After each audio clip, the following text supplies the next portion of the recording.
Assalamualaikum warahmatullahi wabarakatuh. Perkenalkan, nama saya Yana Gumilar. Saya mahasiswa dari Universitas Teknologi Digital dengan NPM 102206060 dari Prodi Akuntansi. Di video kali ini saya akan menjelaskan beberapa materi tentang mata kuliah teori akuntansi. Sekaligus untuk memenuhi salah satu syarat ataupun tugas evaluasi tengah semester. Oke, yang pertama ada sejarah akuntansi. Akuntansi merupakan ilmu yang penting untuk dipelajari karena akan membantu pencatatan keuangan dengan lebih baik. Perkembangan ilmu akuntansi tidak lepas dari sejarah kemunculannya hingga dikenal luas oleh masyarakat Indonesia. Sistem pengelolaan keuangan menggunakan sistem akuntansi lebih mudah dilakukan karena sudah ada sistematika dalam penyusunannya. Kemudian ada akuntansi di Indonesia. Sistem pembukuan pertama kali muncul di Indonesia dimulai pada sekitar tahun 1642. Kemunculan akuntansi ini ditandai dengan adanya sistem pengenalan yang sudah dilakukan oleh masyarakat tradisional. Pencatatan yang dilakukan ini digunakan untuk memperhitungkan laba rugi perdagangan. Masyarakat tradisional meniru cara yang dilakukan oleh perdagangan luar negeri di Indonesia pada saat melakukan pencatatan terhadap barang dagangannya. Negara yang memperkenalkan sistem pencatatan pertama kali di Indonesia adalah Belanda dan Portugis. Bukti tertulis mengenai diterapkannya akuntansi di Indonesia adalah adanya pencatatan pada tahun 1747. Namun, sistem akuntansi yang diterapkan pada saat ini belum mencakup keseluruhan dan hanya didasarkan sesuai kepentingannya saja. Perkembangan akuntansi yang selanjutnya adalah ditandai dengan didirikannya Ikatan Akuntansi Indonesia pada tahun 1997. Pendirian IAI ditunjukkan agar bisa menjadi wadah dan mengembangkan ilmu pendidikan akuntan di Indonesia. Akuntansi selanjutnya dikembangkan sebagai ilmu pengetahuan yang disebarkan melalui jenjang pendidikan tinggi.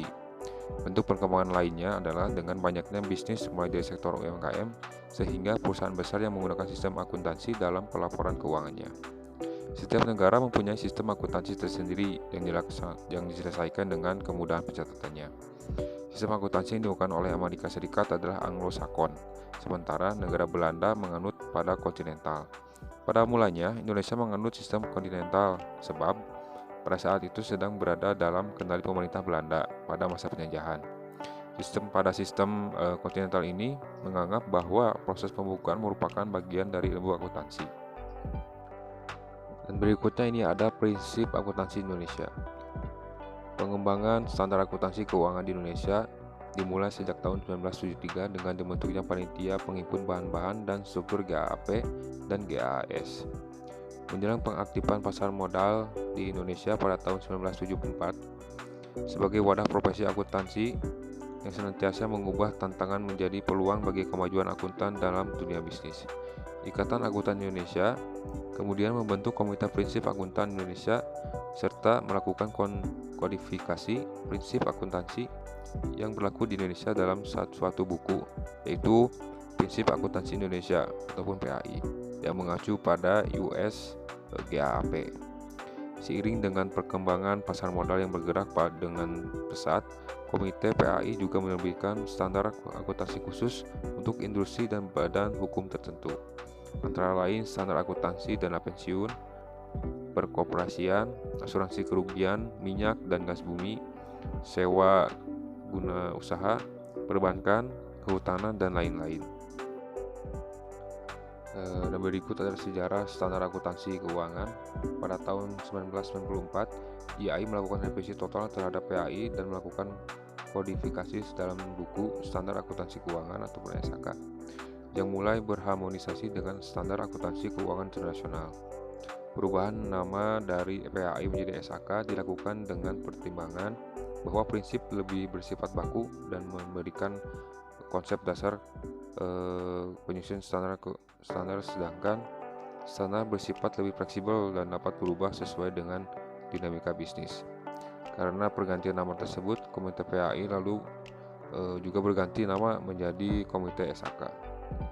Untuk menghasilkan standar akuntansi yang sesuai dengan perkembangan dan kebutuhan dunia usaha, SAK terus direvisi dengan disempurnakannya hingga 7 kali, yakni pada tahun 95, 99, 2002, 2004, dan 2007 dan 2009.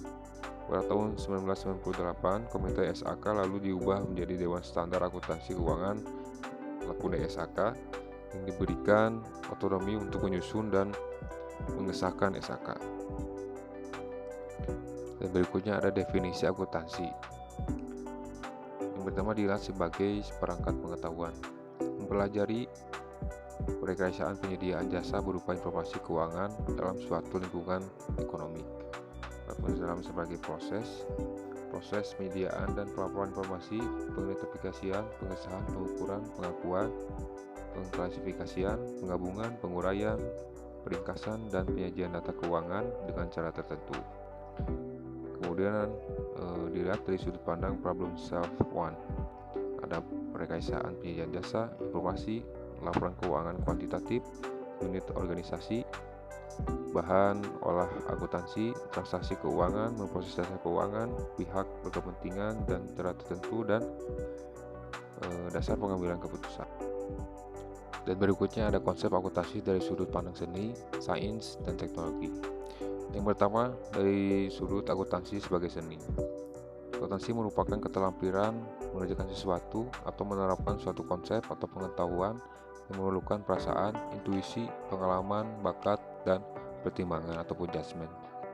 Kemudian ada keahlian yang pengalaman untuk memilih perlakuan terbaik dalam rangka mencapai suatu tujuan. Akuntansi juga sebagai bidang pengetahuan, keterampilan, keahlian, dan kerajinan yang menuntut praktik untuk menguasainya. Akuntansi juga menuntut pertimbangan, judgement, ataupun dalam penerapannya. Pertimbangan harus dituntut oleh pengalaman dan pengetahuan profesionalisme. Dan berikutnya ada konsep akuntansi dari sudut pandang akuntansi sebagai sains, pengetahuan untuk menjelaskan dan menamakan gejala alam dan sosial seperti apa adanya dengan metode ilmiah, menguji dan menetapkan kebenaran penjelasan atau pernyataan tentang suatu masalah. Akuntansi juga sebagai bidang pengetahuan yang menjelaskan fenomena akuntansi secara objektif, apa adanya, dan bebas nilai. Penjelasan dinyatakan dalam bentuk aksioma, proposisi, prinsip umum, atau hipotesis yang tidak langsung berkaitan dengan kebijakan. Pertimbangan dan penyimpulan dituntun oleh kaidah ilmiah, rules of science. Dan adapun karakteristiknya seperti apa? Ada koherensi, korespondensi, keterujian, dan keuniversalan. Berikutnya ada akuntansi sebagai teknologi, seperangkat pengetahuan untuk menghasilkan suatu produk yang bermanfaat. Teknologi meliputi teknologi lunak, penggunaan pengetahuan ilmiah dalam suatu masyarakat pada suatu saat untuk memecahkan masalah yang nyata yang dihadapinya sesuai dengan budaya dan nilai yang dianut. Penggunaan pengetahuan ilmiah dalam suatu wilayah negara untuk menyediakan informasi keuangan dalam rangka mencapai tujuan sosial dan ekonomik. Perekayasaan pelaporan keuangan dalam suatu masyarakat ataupun negara dalam rangka penyampaian tujuan negara. Dan selanjutnya ini ada tataran semiotika teori akuntansi. Yang pertama ada semantik yang membahas tentang penyimpulan kegiatan atau realitas fisis menjadi simbol-simbol elemen ataupun elemen-elemen statement keuangan. Yang kedua ada sintaktik, yakni membahas pengukuran, pengakuan, dan penyajian elemen-elemen dalam statement keuangan serta struktur akuntansi. Yang ketiga ada pragmatik. Pragmatik membahas apakah informasi keuangan efektif ataupun bermanfaat bagi yang dituju dalam perekayasaan akuntansi. Apakah informasi mempengaruhi perilaku pemakai? Berikutnya ada pendekatan penalaran. Penalaran merupakan proses berpikir logis dan sistematis untuk membentuk dan mengevaluasi validitas ataupun kelayakan suatu pernyataan, simpulan, penjelasan, ataupun prinsip. Yang pertama ada deduktif, menurunkan pernyataan, simpulan, penjelasan, ataupun prinsip atas dasar konsep umum ataupun dasar yang disepakati dan dianggap benar. Yang kedua ada induktif, menurunkan pernyataan, simpulan, penjelasan, atau prinsip umum atas dasar pengamatan beberapa kasus atau kejadian. Dan berikutnya ada hierarki struktur teori akuntansi. Yang pertama, tujuan laporan keuangan. Tujuan laporan keuangan merupakan dasar awal dari struktur teori akuntansi. Adapun tujuan laporan keuangan adalah menyediakan informasi yang menyangkut posisi keuangan, kinerja, serta perubahan posisi keuangan suatu perusahaan yang bermanfaat bagi sejumlah besar pemakai dalam pengambilan keputusan ekonomi. Yang kedua ada postulat akuntansi. Postulat akuntansi adalah pernyataan yang dapat membuktikan kebenarannya sendiri atau juga disebut dengan aksioma yang sudah diterima karena kesesuaiannya dengan tujuan laporan keuangan ataupun asumsi. Yang ketiga adalah konsep teoritis akuntansi.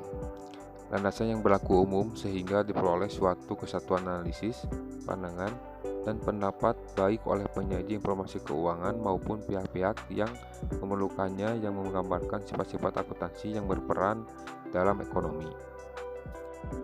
Yang kelima ada prinsip dasar akuntansi. Merupakan sifat-sifat dasar yang mendasari akuntansi dan seluruh outputnya termasuk laporan keuangan yang dijabarkan dari tujuan laporan keuangan, postulat akuntansi, dan konsep teoritis akuntansi yang menjadi dasar dalam pengembangan teknis ataupun prosedur akuntansi yang dipakai dalam menyusun laporan keuangan. Dan yang terakhir adalah standar akuntansi. Peraturan khusus yang dijabarkan dari prinsip dasar akuntansi yang mengatur tentang bagaimana standar perlakuan pencatatan dan pelaporan terhadap sebuah transaksi ataupun kejadian tertentu yang dialami oleh suatu lembaga. Sekian penjelasan ataupun pemaparan dari saya. Mohon maaf apabila perkataannya kurang jelas ataupun bagaimana. Saya izin pamit. Wassalamualaikum warahmatullahi wabarakatuh.